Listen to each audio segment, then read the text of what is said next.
Catequesis de San Juan Pablo II sobre la resurrección de Cristo.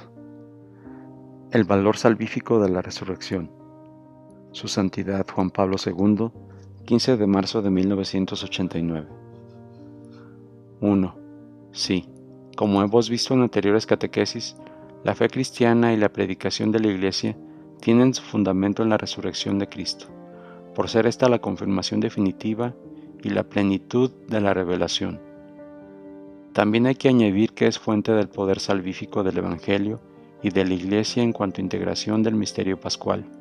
En efecto, según San Pablo, Jesucristo se ha revelado como Hijo de Dios con poder, según el Espíritu de Santidad, por su resurrección de entre los muertos. Romanos 1:4. Y Él transmite a los hombres esta santidad porque fue entregado por nuestros pecados y fue resucitado para nuestra justificación. Romanos 4:25.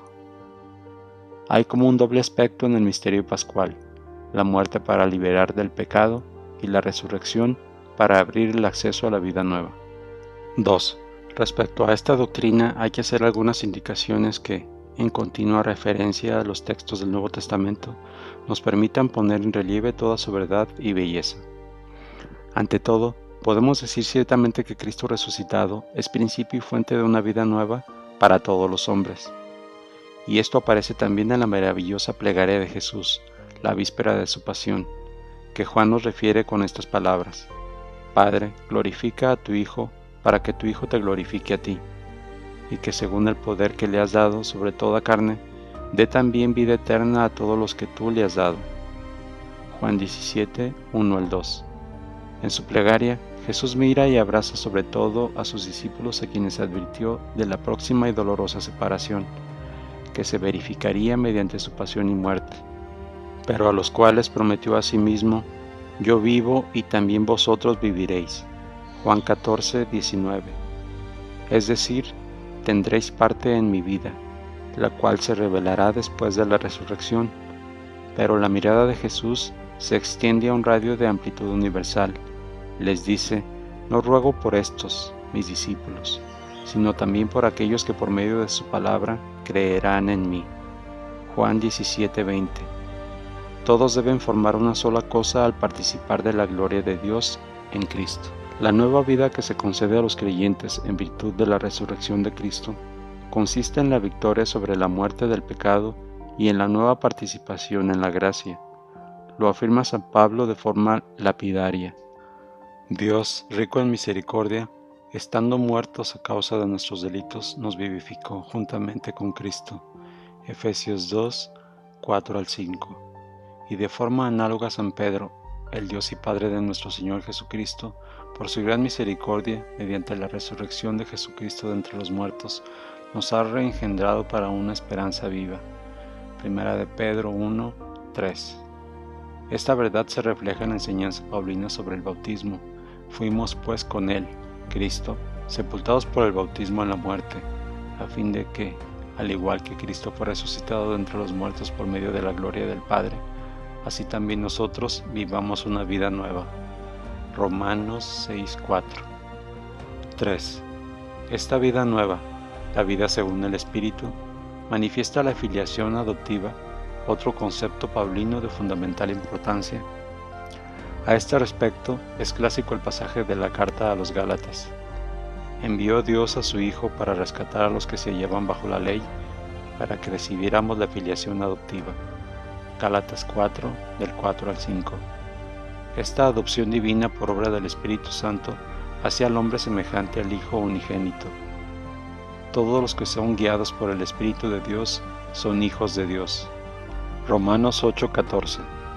En la carta a los Gálatas, San Pablo se apela a la experiencia que tienen los creyentes de la nueva condición en que se encuentran.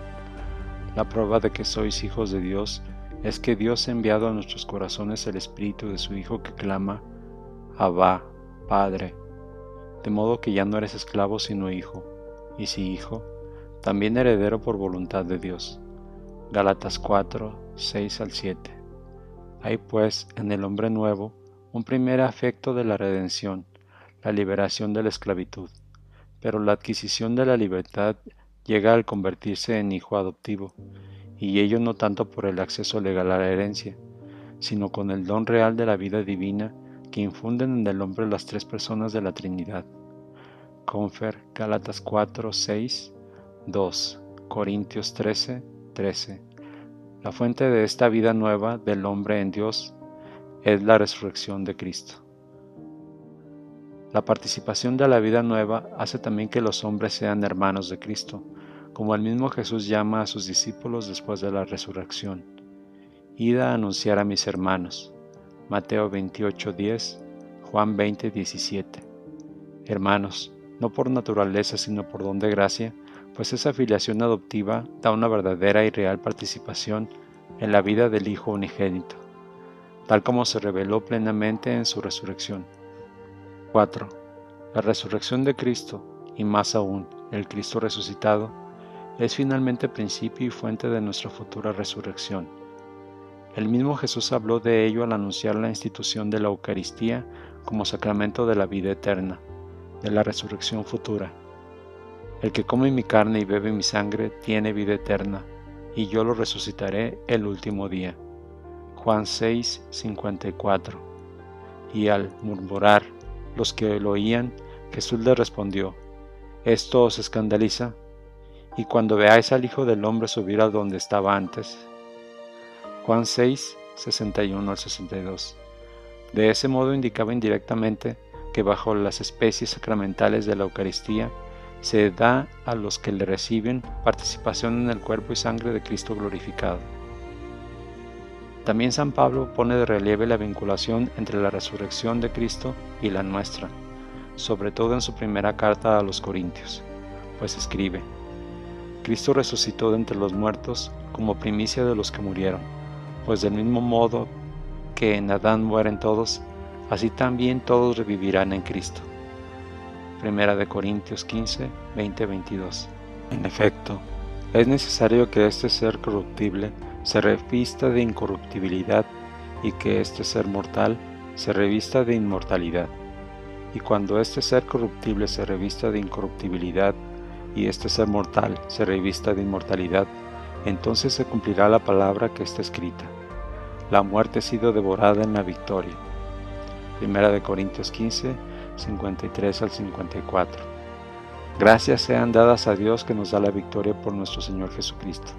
Primera de Corintios 15, 57. La victoria definitiva sobre la muerte que Cristo ya ha logrado, Él la hace partícipe a la humanidad en la medida en que ésta recibe los frutos de la redención. Es un proceso de admisión a la vida nueva, a la vida eterna, que dura hasta el final de los tiempos.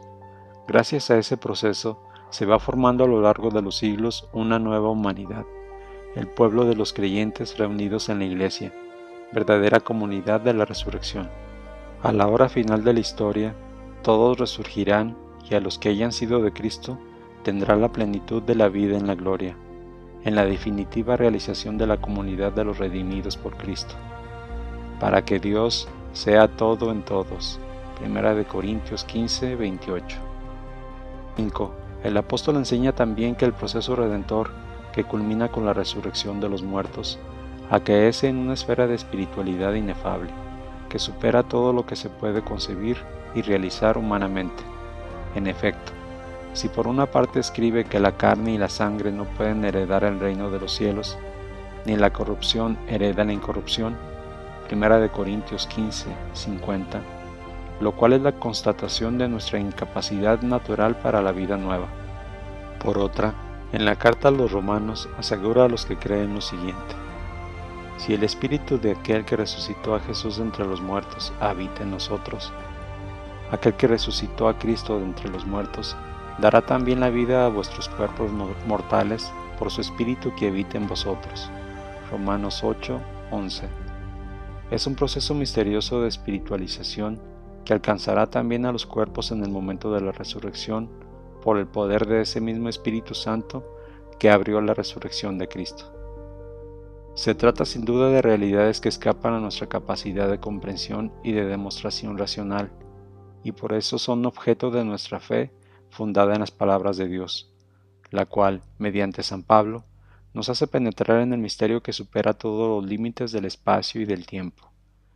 Fue hecho el primer hombre, Adán, alma viviente, el último Adán, espíritu que da vida.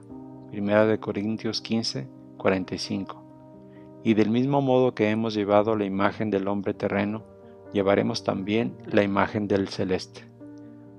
1 Corintios 15, 49. 6.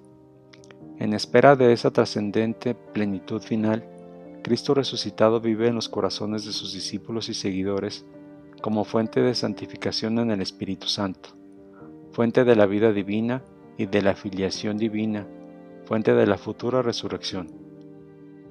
Esa certeza le hace decir a San Pablo en la carta a los Gálatas: con Cristo estoy crucificado y no vivo yo, sino que es Cristo quien vive en mí. La vida que vivo al presente en la carne, la vivo en la fe del Hijo de Dios que me amó y se entregó a sí mismo por mí. Gálatas 2, 20. Como el apóstol, también cada cristiano, aunque vive todavía en la carne, Confer Romanos 7, 5, vive una vida ya espiritualizada con la fe.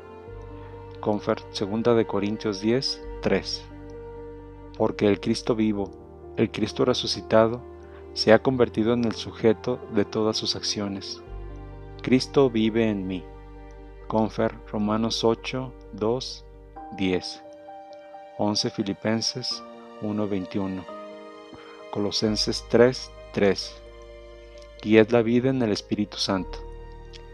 Esta certeza sostiene al apóstol, como puede y debe sostener a cada cristiano, en los trabajos y los sufrimientos de esta vida, tal como aconsejaba Pablo al discípulo Timoteo en el fragmento de una carta suya con el que queremos cerrar, para nuestro conocimiento y consuelo, nuestra catequesis sobre la resurrección de Cristo.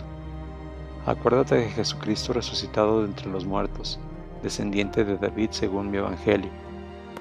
Por eso todo lo soporto por los elegidos, para que también ellos alcancen la salvación que está en Cristo Jesús, con la gloria eterna. Es cierta esta afirmación: si hemos muerto con Él, también viviremos con Él.